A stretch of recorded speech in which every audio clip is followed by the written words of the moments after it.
नमस्कार दोस्तों देश में दो राज्यों में चुनाव होने जा रहे हैं, जम्मू कश्मीर में और हरियाणा में। लेकिन आज इन दो राज्यों से इतर एक ऐसे राज्य की चुनावी स्थिति पर, राजनीति पर बात करेंगे जहां राजनीतिक उथल-पुथल तेजी से है, और वो राज्य है बिहार। बिहार में नीतीश कुमार भारतीय जनता पार्टी के साथ गठबंधन में अपनी सरकार चला रहे हैं। 2 डिप्टी सीएम उनके साथ हैं। लेकिन बिहार में जो कुछ घटनाक्रम हो रहे हैं वो ये बता रहे हैं कि बिहार की राजनीति के मुद्दे बड़ी तेजी से बदल रहे हैं। और दोस्तों, इसी तेजी के बीच में बिहार में सियासी परिस्थितियां भी खूब बदल रही हैं। एक नाम इन दिनों खूब चर्चा में है और वो नाम है प्रशांत किशोर का। दोस्तों, प्रशांत किशोर का नाम जब भी आपके जहन में आता है तो आपकी आंखों के सामने चुनावी प्रबंधन करने वाले एक शख्स की तस्वीर खिंच जाती है, जो एक वक्त पर चुनाव जिताने की गारंटी हुआ करता था।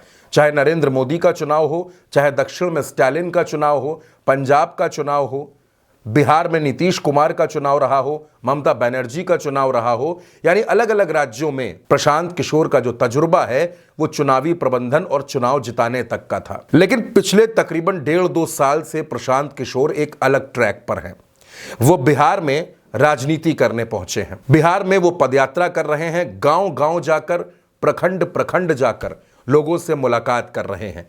और अब 2 अक्टूबर को वो अपनी पार्टी लॉन्च कर रहे हैं जिसका नाम जन सुराज है।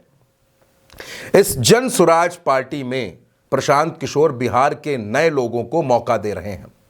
प्रशांत किशोर ने कई बार ये बात कही कि चुनाव लड़ने के लिए पैसा कहां से आएगा, लोग कहां से आएंगे, प्रबंधन कैसे होगा, ये सारी जिम्मेदारी जन सुराज की है। दरअसल आज आपसे इस विषय पर बात करना इसलिए भी बेहद जरूरी है दोस्तों, क्योंकि प्रशांत किशोर ने बिहार में सियासी हवा का रुख बदल दिया है। प्रशांत किशोर जिस अंदाज में लोगों से मिल रहे हैं गांव-गांव जाकर, वो बेहद चर्चाओं में है। हाल ही में पटना में बापू सभागार में महिलाओं का एक बड़ा सम्मेलन किया जिसमें हजारों महिलाएं पहुंची। अब प्रशांत किशोर अलग क्या कर रहे हैं? कई लोग ऐसा कह रहे हैं कि जो काम अरविंद केजरीवाल कर रहे थे कुछ वैसा ही प्रशांत किशोर कर रहे हैं। तो फिर दोनों में अंतर क्या है? बहुत से लोग प्रशांत किशोर की तारीफ कर रहे हैं, बहुत से लोग प्रशांत किशोर को यह बता रहे हैं कि वो बिहार की राजनीति में कहां खो जाएंगे इसका पता नहीं चलेगा। दोस्तों, बिहार में चुनाव 1 साल बाद है और प्रशांत किशोर की पदयात्रा लगातार चल रही है। पत्रकारों ने यह सवाल बार बार प्रशांत किशोर से पूछा है कि आखिर आपकी पदयात्रा कब तक चलेगी। प्रशांत किशोर ने इसका जवाब भी दिया है कि उनकी पदयात्रा आखिर कब तक चलेगी। जब हम चलना शुरू किए थे तो लोगों ने कहा 2-4 महीना चलेगा, कोई कहा साल भर चलेगा, 2 बरिस हो गया। अब लोग कहते हैं भैया कितना दिन चलिएगा। हम नहीं थके हैं, लोग थक गए देखते देखते, कितना दिन चलिएगा। अभी हम 60% बिहार चले हैं। 2 अक्टूबर को दल बनेगा, उसके बाद भी चलते रहेंगे, तब तक चलते रहेंगे जब तक बिहार के एक एक जनता को जाकर ये बता ना दें कि तुमको अपने बच्चों के पढ़ाई रोजगार की चिंता करनी है।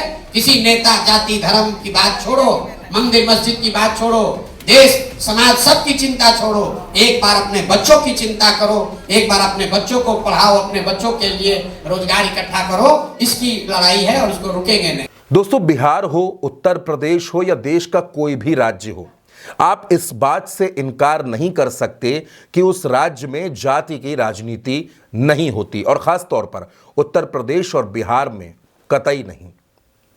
बिहार की राजनीति जाति के इर्द गिर्द घूमती है। प्रशांत किशोर ने भी इस बात को माना और यह कहा कि लोग उनसे ये सवाल पूछते हैं कि आप भ्रष्टाचार से लड़ाई लड़ लेंगे, महंगाई से लड़ाई लड़ लेंगे, तमाम मुद्दों से लड़ लेंगे, लेकिन जाति से लड़ाई कैसे लड़ेंगे? जातीय समीकरणों में अगर आप उलझ गए तो फिर आप बिहार में क्या कर पाएंगे?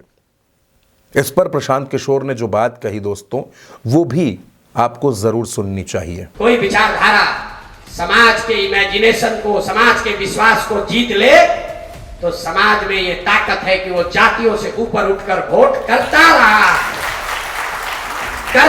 आगे करेगा कि नहीं छोड़ दीजिए, ये आपको प्रमाण दे रहे हैं। फिर आपको काहे लगता है कि जाति पर वोट पड़ता है? हम बता रहे क्यों लगता है, क्योंकि हमने 4 इलेक्शन का उदाहरण दिया, बीच में 5 गो और हुआ, उसमें ऐसा कोई बात नहीं हुआ। तो जब कोई व्यक्ति नहीं है कोई विषय नहीं है, कोई अलग दिखने वाली विचारधारा प्रयास नहीं है, तो समाज भी कहता है कि दोनों जो लड़ रहा है तो एक के जैसा है, तो चलो अपने जाते वाले को दे देते हैं। जब कुछ नहीं है तो अपने जाते को पकड़ लेते हैं। अब दोस्तों बात यह आती है कि आखिर प्रशांत किशोर वो कौन से दांव चल रहे हैं जिसमें बीजेपी हो, जेडीयू हो, तमाम सियासी दल बुरी तरह से फंस सकते हैं। दोस्तों बिहार में तमाम तरह की बातें होती हैं, रोजगार की बातें होती हैं, सड़क, खड़ंजा, नाली, बिजली, पानी, स्वास्थ्य, शिक्षा, रोजगार, हर तरह की बात होती है। लेकिन प्रशांत किशोर ने जो दो मुद्दे उठाए हैं दोस्तों, वो बेहद अहम हैं। दो मुद्दे बेहद खास हैं। एक तो प्रशांत किशोर जहां भी जा रहे हैं, जहां भी वो जाते हैं, तो उनके फोकस में महिलाएं और लड़कियां ये जरूर रहती हैं। इन दोनों पर उनका खास फोकस है, क्योंकि वो जानते हैं कि अगर बिहार में आधी आबादी ने प्रशांत किशोर का साथ दे दिया तो इस चुनावी घमासान में राहें थोड़ी और आसान हो जाएंगी। प्रशांत किशोर एक इमोशनल कार्ड भी चल रहे हैं, और वो कार्ड ये है कि प्रशांत किशोर बार बार लोगों से एक ही बात पूछते हैं, एक ही बात कहते हैं कि आप अपने बच्चों को पढ़ाइए जरूर, आधी रोटी खाइए लेकिन पढ़ाइए, ज्यादा अच्छे कपड़े मत पहनिए लेकिन पढ़ाइए, बच्चों को पढ़ाने पर अपना फोकस रखिए, क्योंकि आपके बच्चे पढ़ेंगे तभी आपकी तकदीर सुधर सकती है। अगली बार वोट नेता का चेहरा देखकर नहीं, अपने बच्चों का चेहरा देखकर देना है। वोट देते समय अपने बच्चे का चेहरा देखिएगा तो आपको याद रहेगा कि यही नेता है जो हमारे बच्चों का ये दुर्दशा किया है, यही नेता है जिसके चलते हमारा बच्चा अनपढ़ रह गया। बेटा का चेहरा देखिएगा तो आपको याद आएगा कि यही नेता है जिसके वजह से मेरा लड़का बेरोजगार है, प्रदेश में जाकर मजदूरी कर रहा है, तभी आपके हाथ से ठीक बटन दबेगा। अब दोस्तों सवाल यहां पर यह बेहद जरूरी है कि आखिर प्रशांत किशोर बच्चों की पढ़ाई पर इतना जोर क्यों दे रहे हैं। दोस्तों बहुत साफ बात है, कोई भी मां हो, कोई भी पिता हो, उसका पहला सपना यही होता है कि उसका बच्चा, उसका बेटा, उसकी बेटी पढ़ लिख कर एक अच्छा इंसान बने, काबिल बने और अपने पैरों पर खड़ा हो जाए।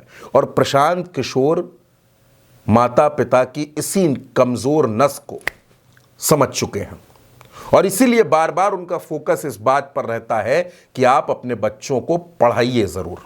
प्रशांत किशोर ये भी कहते हैं कि कोई भी नेता आपसे ये बात नहीं कहेगा कि आप अपने बच्चों को पढ़ाइए, क्योंकि वो जानता है कि अगर आपके बच्चे पढ़ लिख कर काबिल बन गए तो फिर वो अनाज के नाम पर और सड़क के नाम पर, नाली के नाम पर वोट नहीं देंगे और ना आप वोट देंगे। इसी वजह से वो आपके बच्चों की पढ़ाई पर बात नहीं करते, लेकिन प्रशांत किशोर इस पर जरूर बात करते हैं। और दोस्तों अब दूसरा मुद्दा, वो भी बेहद अहम है। बिहार और उत्तर प्रदेश के तमाम लोग मुंबई में, गुजरात में, दिल्ली में नौकरी करते हैं, मजदूरी करते हैं, अपना व्यापार करते हैं। प्रशांत किशोर ने इसे भी मुद्दा बना दिया है, बिहार के पलायन को, और यह वादा कर दिया है कि अगर प्रशांत किशोर की पार्टी इस स्थिति में आती है कि वो सरकार बनाए तो एक साल के अंदर वो ऐसी व्यवस्था कर देंगे कि कोई भी बाहर नहीं जाएगा और बिहार में ही रहकर अपना व्यापार करेगा, नौकरी करेगा, पढ़ाई करेगा, जो करना चाहता है वो करेगा। और प्रशांत किशोर ये भी कहते हैं कि हम बिहार को एक ऐसा राज्य बनाएंगे कि दिल्ली, उत्तर प्रदेश और महाराष्ट्र के लोग आकर यहां नौकरी करें। हम बिहार को इतना विकसित बनाएंगे। जब ये अगले साल जनता का राज बनेगा, इसको लिख लीजिए, अपने आंचल में बांध लीजिए। साल भर के अंदर जितना आपके घर का आदमी गया है बाहर मजदूरी करने, जो बच्चे आपके यहाँ बेरोजगार बैठे हैं, उसको नौकरी हो या ना हो, लेकिन कम से कम 10 से 12 हजार रुपया के रोजी रोजगार का व्यवस्था यही बिहार में करके दिया जाएगा। अब प्रशांत किशोर के मन में, उनके दिल में क्या विजन है, क्या वो सोचते हैं, ये एक अलग पहलू है। लेकिन दोस्तों पलायन एक दर्द है। जिसके भी घर का बेटा, जिसका पति, जिसका भाई बाहर जाकर नौकरी करता है, 4 पैसे कमाता है, 6 महीने में छठ पर, दिवाली पर, होली पर घर आता है, कुछ 4-5 दिन रुकता है, फिर बाहर अपनी नौकरी पर चला जाता है, उन परिवारों में ये तकलीफ तो है, और इस तकलीफ को प्रशांत किशोर भांप गए हैं। वो भांप रहे हैं कि ये लोगों की समस्या है, और अगर इस पर बात की जाएगी तो जनता का जुड़ाव जनसुराज के साथ होगा।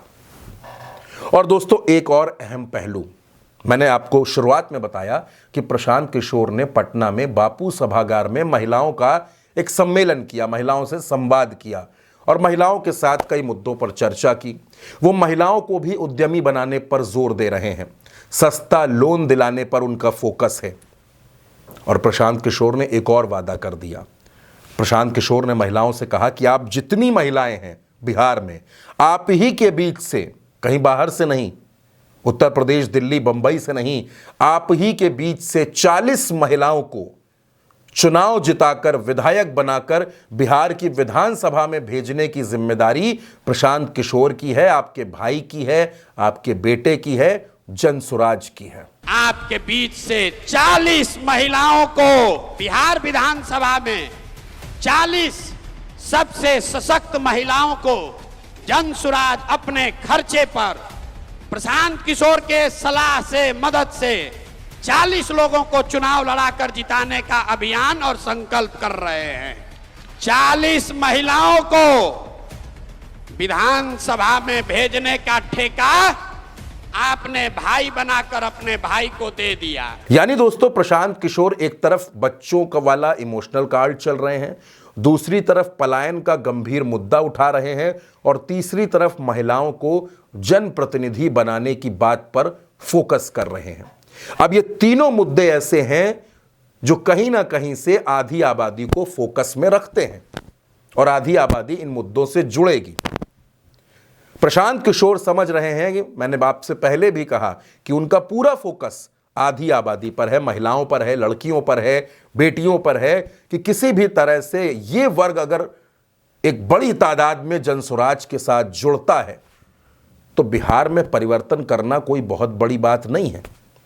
यानी दोस्तों, बिहार की राजनीति बेहद दिलचस्प है और प्रशांत किशोर की एंट्री भारतीय जनता पार्टी को और जेडीयू को, दोनों को परेशान करने के लिए बहुत काफी है।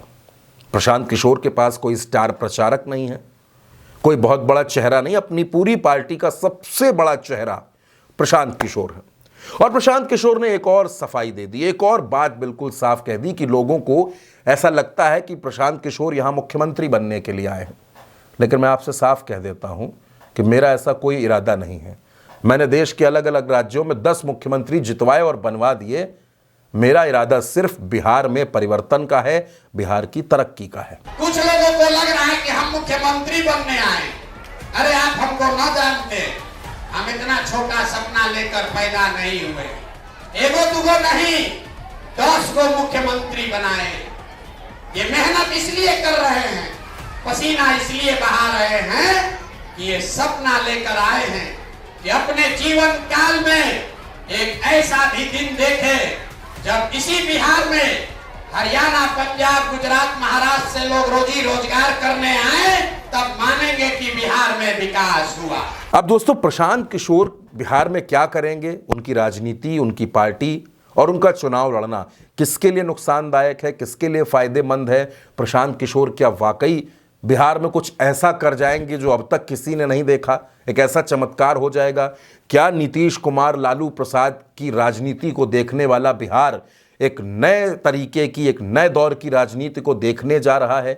क्या प्रशांत किशोर को बिहार की जनता का साथ मिलने जा रहा है? अभी इस पर कोई टिप्पणी करना, कोई भविष्यवाणी करना बहुत जल्दबाजी है।